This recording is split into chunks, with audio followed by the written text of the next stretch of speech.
Welcome, my creepy creatures of the cosmos. Tonight, I have a tale that's out of this world, and not in the good way. Meet a man who thought the stars held no secrets, but he was dead wrong. One quiet Friday night, the universe decided to give him a little wake-up call. But what happens when the heavens themselves start to stir with ancient alien forces? Well, let's just say it's no stargazing experience. So grab your telescopes and your nerve, my fiends, and get ready for a chilling tale of what happens when the alien awakening hits a little too close to home. I never believed in aliens. Not until that night. It was a Friday, and I was wrapping up my shift at the observatory. The hum of telescopes and monitors was the soundtrack to my routine. Unmoving, predictable. The sky outside was pitch black, littered with 1,000 stars. An image I'd always found strangely comforting. It felt like the universe was an endless void, and I was just a speck within it. But that night, the familiar vastness felt suffocating. Something was lurking out there, just beyond the edge of my scope. It wasn't just a storm waiting to break. It was as if the universe itself had been holding its breath, waiting for me to notice. I tried to shake the thought, but the subtle buzzing in my head wouldn't stop. I couldn't help but feel like I was being watched, like the stars weren't so far away after all. I sat in my chair, sipping lukewarm coffee, my mind drifting like it always did when the workday wound down. The usual hum of the equipment was a constant presence in the background. Steady, predictable, safe. But then, the ground beneath me trembled. It started small, almost imperceptible, like a whisper of movement beneath the earth. But it didn't stop. The vibrations grew stronger, unsettling, rattling the chairs and tables around me. The lights flickered, once, twice, and then the hum of the monitors warped into a frequency so disturbing, it made my skin crawl. I tried to rationalize it. Earthquake? Some sort of seismic anomaly? But before I could process the thought, the power went out. Complete silence. It was the kind of silence that made your own heartbeat feel loud. For a moment, I thought I had imagined it. But then the temperature dropped. Cold. Too cold. I shivered in my chair. The same chair I'd sat in for years. Now feeling too small. Too confining. I was no longer sure whether it was the earth shaking or something far more sinister. That was when I heard it. A low, reverberating growl that rumbled through the floorboards, deep and ancient, like the earth itself was waking from some long-forgotten slumber. It wasn't the sound of an animal or a machine. It was something else, something that shouldn't have existed. For a moment, I thought it was my mind playing tricks on me. Stress, fatigue, the power outage messing with my head. But then the growl rumbled again, louder this time, like it was speaking directly to me, calling me. My heart thudded in my chest as I gripped the edge of my desk, my fingers trembling. It felt like the world had shifted on its axis. I thought about how many times I'd sat here, surrounded by the cold, unyielding science of the stars, convinced that everything could be explained, rationalized. But now, the world felt too small, too fragile, and this noise, this growl, was a reminder that maybe there were things far older than us, things we couldn't explain, things we shouldn't try to understand. And that was just the beginning. I'm Dr. Alan Graves, an astrophysicist at one of the most isolated observatories on Earth, though on most days, it feels like I'm the only one left on the planet. For years, I've dedicated myself to studying the stars, to finding life beyond our world. I thought that was my purpose. To answer the question that's haunted humanity for centuries. Are we alone? What I never imagined was that the answers I sought were always just beneath our feet, lying dormant, waiting for a signal, for a trigger, for the right moment to rise. The irony isn't lost on me. We, with all our intelligence, our technology, our certainty, had been blind to what was already here. When the tremors began, my first instinct was to check the seismic readings. I pulled up the data on the screen, expecting to find some trace of a natural cause. An anomaly, a small earthquake. But as the numbers flashed before my eyes, I froze. The tremors weren't natural. There was no geological explanation for them. No fault lines, no tectonic shifts, no previous records. The data didn't add up. It was as if something beneath the earth had stirred, something massive, ancient, and far too powerful to be ignored. I stared at the screen, my mind racing. Could this be some sort of atmospheric disturbance? A freak accident in the system? But no, the readings were too wrong. I thought about the vastness of space, how we've convinced ourselves that we are masters of this tiny corner of the universe. But what if the universe was bigger than we could fathom? What if we were the ones who were insignificant? The tremors didn't stop. They intensified. And with each passing moment, it felt less like an earthquake and more like something was waking up. I grabbed my flashlight and bolted down to the lower levels of the observatory. The underground facility housed some of our most sensitive equipment, and I knew that anything messing with the power could trigger a cascade failure. An absolute disaster. But as I descended the stairwell, the familiar cold metal walls seemed to close in. The air thickened. The hairs on my neck prickled. Every instinct screaming that something was terribly wrong. I stopped at the bottom of the stairs, my flashlight trembling in my hand as I tried to steady my breath. The walls weren't just shaking, they were breathing. A deep, rhythmic pulse. A slow inhale and exhale that seemed to reverberate through the floor beneath my feet. I pressed my hand to the wall, half expecting it to be cold, but instead, it felt alive. Something was stirring inside it. The walls weren't just the building anymore. They were part of it. I stumbled backward, my heart racing. Was this a trick of the mind? A result of the tremors? The stress? No, this was something real, something beyond explanation. I reached the control room, my breath coming in ragged bursts. But it was empty. The silence was suffocating. The hum of the equipment felt off, distorted. I could hear the monitors flickering back to life, but their screens were filled with strange patterns. Coordinates I didn't recognize. Symbols that felt wrong, like they had no place in this world. They pulsed, irregular, like a heartbeat, or something trying to make contact. I swallowed hard, trying to focus. My mind raced, scrambling for any logical explanation. But the more I looked, the more it seemed like the very fabric of reality was warping before my eyes.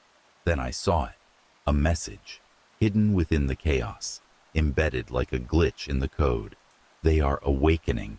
The words burned into my mind like a brand. My hand trembled as I reached for the monitor, but I couldn't look away. It was like the message wasn't just on the screen. It was inside my head, whispering in my ear.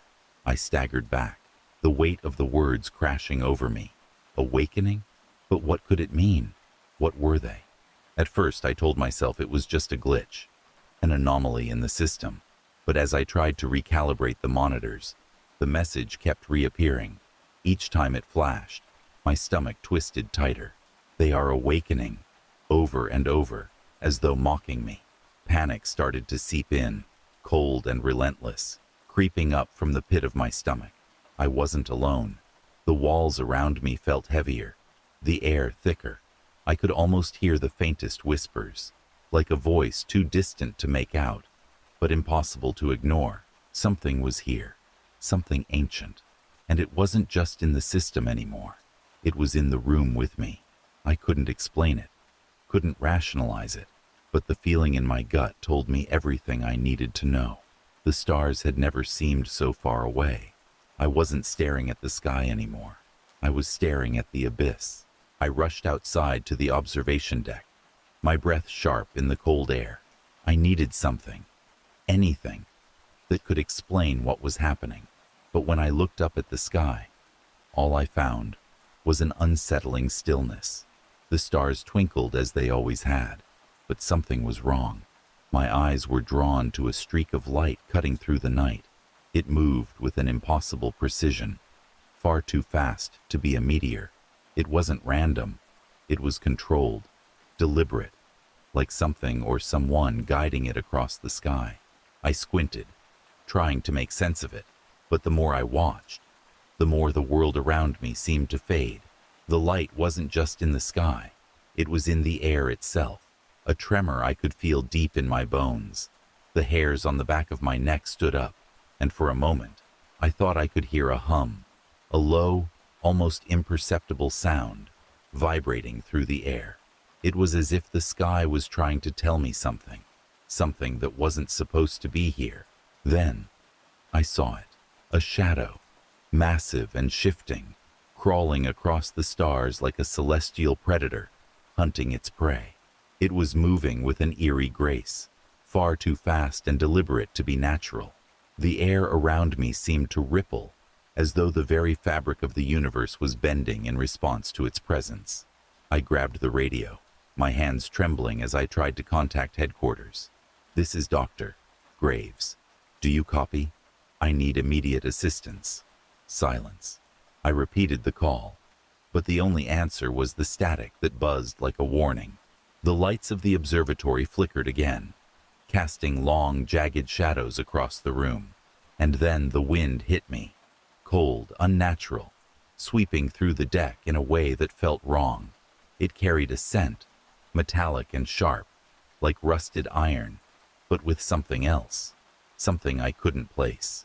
It clung to the air, suffocating, as though the sky itself had exhaled it into my lungs. I didn't want to look back at the shadow, but I couldn't help myself. It was still there, moving, closer now, and I felt it. It was looking at me. The first scream came from the lower levels. Dr. Sarah Williams, a colleague of mine, had gone down to check the equipment. At first it sounded distant, like a distant cry for help, but then it grew louder, frenzied, desperate. I didn't think. I ran toward the sound, each step quickening, my heart pounding harder than I could keep up with. But the further I went, the louder the screams became. It was like the walls themselves were amplifying her terror. And then, just as suddenly as it started, the screams stopped. The silence that followed was suffocating. It was as if the air itself had thickened, pressing down on me. It wasn't natural. No, it wasn't just the absence of sound. It was like the world had swallowed her scream, erased it, left me with nothing but an oppressive stillness that gnawed at my sanity. I stood there, frozen, waiting for something, anything, to break the silence. But nothing came, just that heavy, stifling quiet. It felt as though the silence was staring at me. When I reached her office, I found nothing, just a trail of blood, dark and thick, leading into the depths of the observatory. I followed it, step by step, each one heavier than the last. My flashlight's beam flickered, casting long, jagged shadows across the walls. The cold air bit into my skin, but it wasn't the temperature that made my heart race. I felt it, the presence. It wasn't just the darkness pressing in on me, suffocating the light. No, it was something more, a weight, invisible, but undeniable, bearing down on me from all sides. I couldn't see it, but I could feel it crawling beneath my skin, like 1,000 eyes boring into me from every direction. It wasn't the observatory anymore. The walls had become something else, alive. I was no longer in control. It was them, the aliens. They had been dormant for millennia, thousands of years. The tremors, the signals, the unnatural forces, warping the very fabric of reality. It all pointed to one terrifying conclusion. They were awakening. But how? Why now? I tried to focus, to think logically, but the more I pieced it together, the less sense it made. The knowledge of their existence was buried in the deepest corners of our history, dismissed by centuries of scientific progress.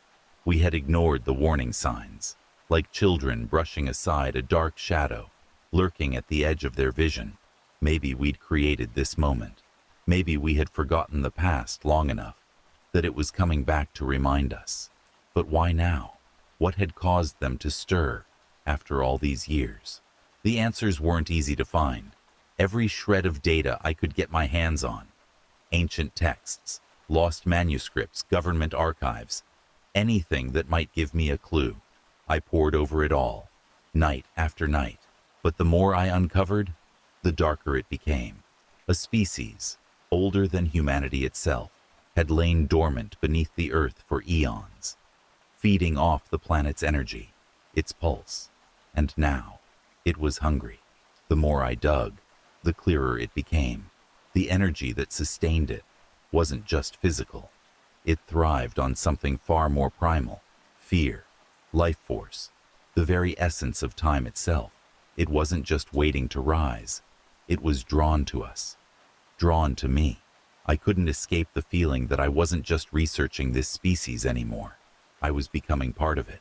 The more I uncovered, the more I felt it pulling at my mind. My thoughts grew fragmented. My reflection in the monitor no longer looked like me. Was this happening to others? The ground trembled again, more violently this time. The lights flickered, casting long, unnatural shadows on the walls.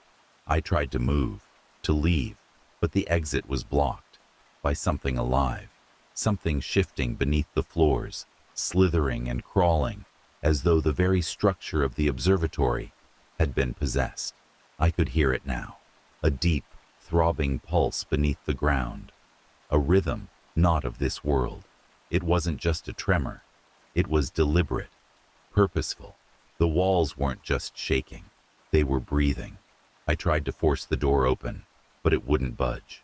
It felt as if the walls themselves were closing in on me, trapping me. And then the sound stopped. The silence that followed was more suffocating than anything I'd ever felt. It was waiting. My breath quickened as I stumbled through the corridors, desperate for any exit.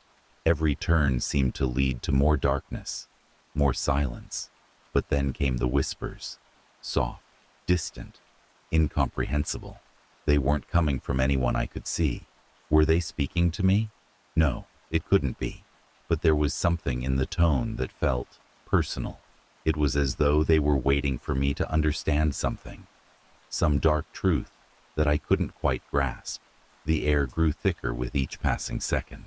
My body ached, aching for an escape, for relief, for any sign that I was still in control of my own thoughts. But I knew I wasn't, not anymore. But then I saw them.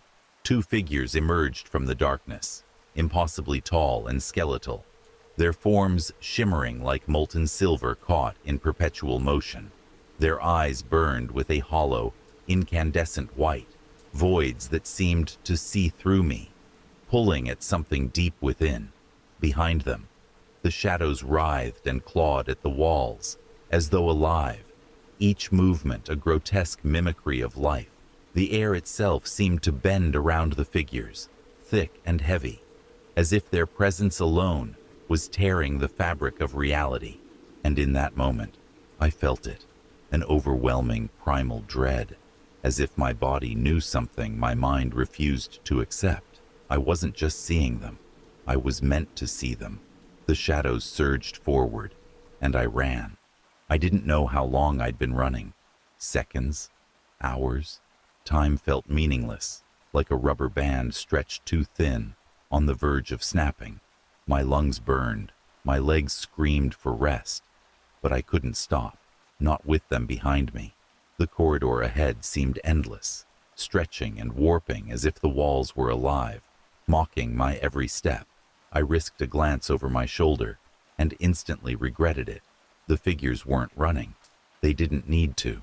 They glided forward, effortlessly closing the distance, their hollow eyes burning brighter with every second. Am I even moving? My thoughts fractured, fragmented, spiraling into chaos. I couldn't tell where the whispers ended and my own mind began.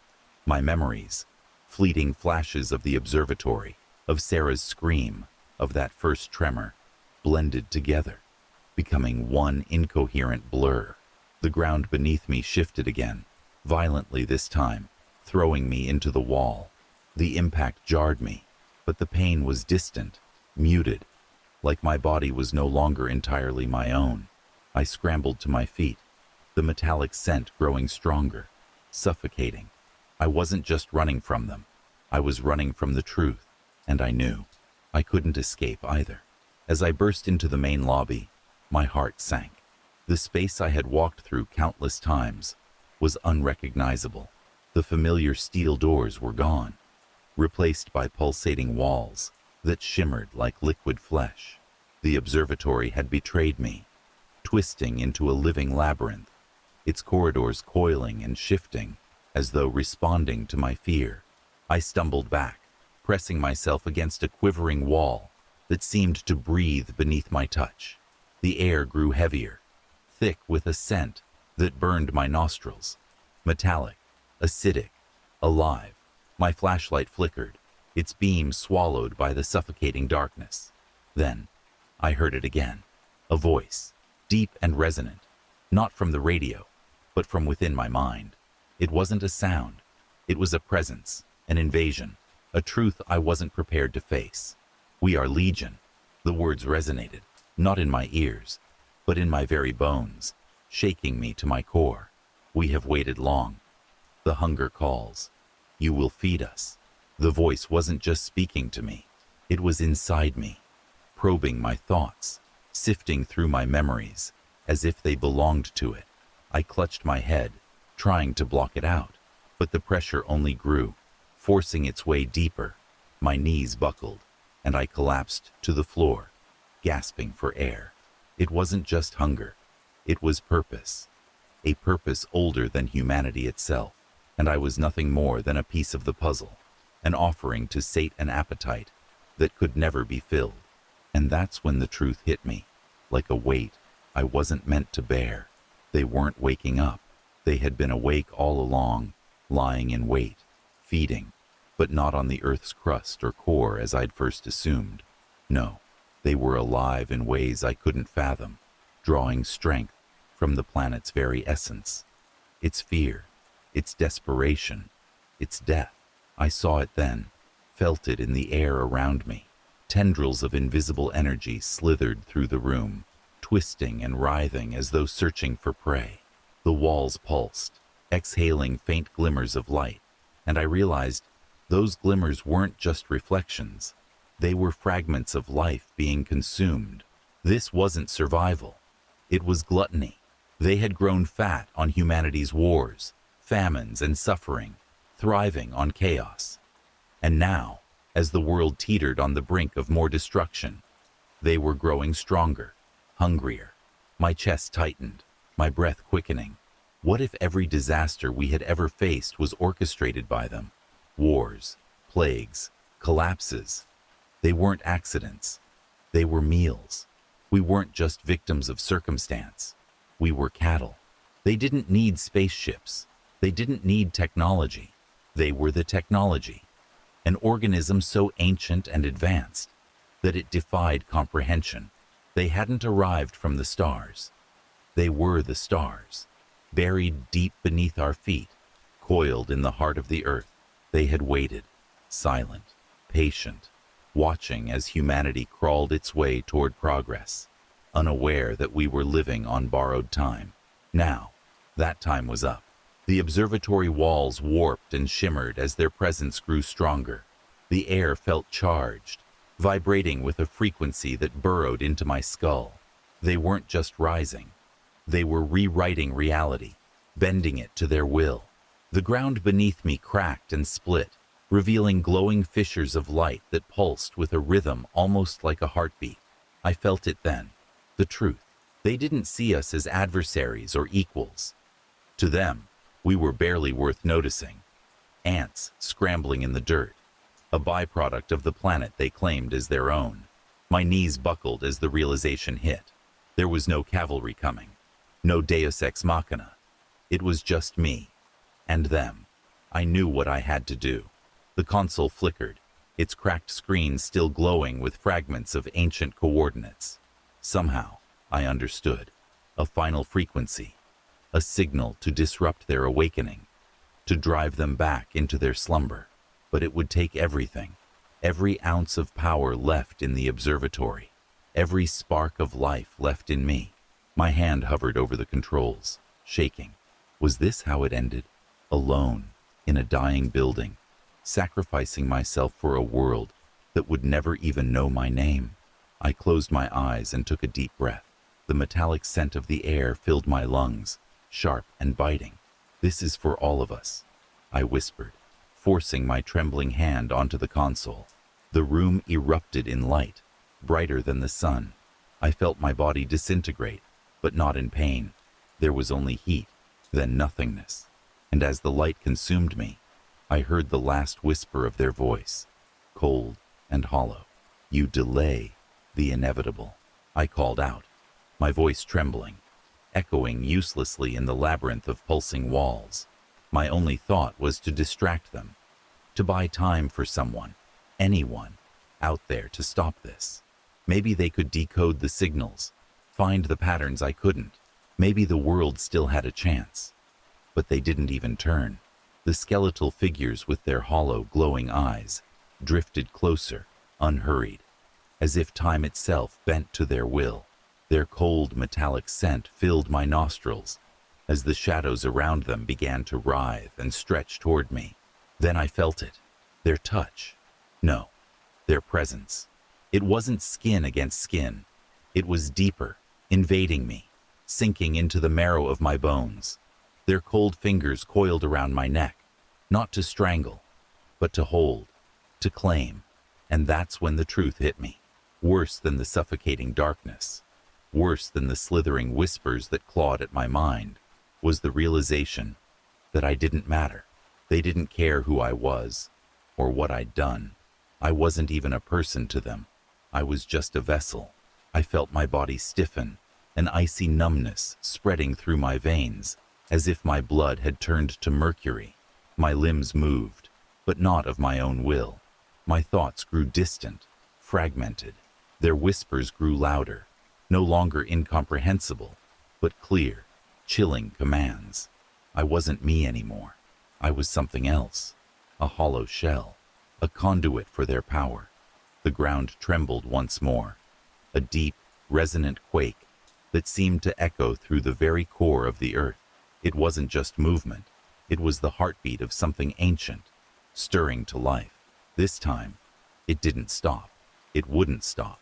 As my consciousness began to slip away, I felt myself being pulled into something vast, incomprehensible. My thoughts were no longer my own. My memories, my fears, my very essence, all of it was unraveling, devoured by their collective will. In that final moment, I saw through their eyes. The stars no longer twinkled with hope. They burned with purpose, cold and unfeeling. The earth was no longer home, but a resource, a feeding ground. We were nothing but fuel, kindling for a fire that would spread across the galaxy. And as I faded into the void, I understood the truth. This was only the beginning. The tremors would spread, the shadows would rise, and the hunger, insatiable, eternal, would consume us all. The air around me thickened with the scent of decay, and I could almost hear the whispers of the countless souls they had taken before us. The aliens had awoken, and soon they would feast. The signal, it's still out there, growing stronger, and maybe, just maybe, we've been listening all along. Well, wasn't that a stellar ride? I guess Dr. Graves learned the hard way. Never ignore the signs in the stars. Something ancient is stirring, and by the looks of it, humanity's just not prepared for the grand return of these cosmic visitors. As for you, dear viewers, you'd better keep your eyes to the sky. You never know when your next visitor might arrive. And I don't mean from the postman. If you enjoyed the story, don't be shy. Like, subscribe, and comment below, or risk awakening the wrath of, well, me. Until next time, my creepy companions, stay curious, stay beware, and remember, I'm always watching with a twinkle in my eye.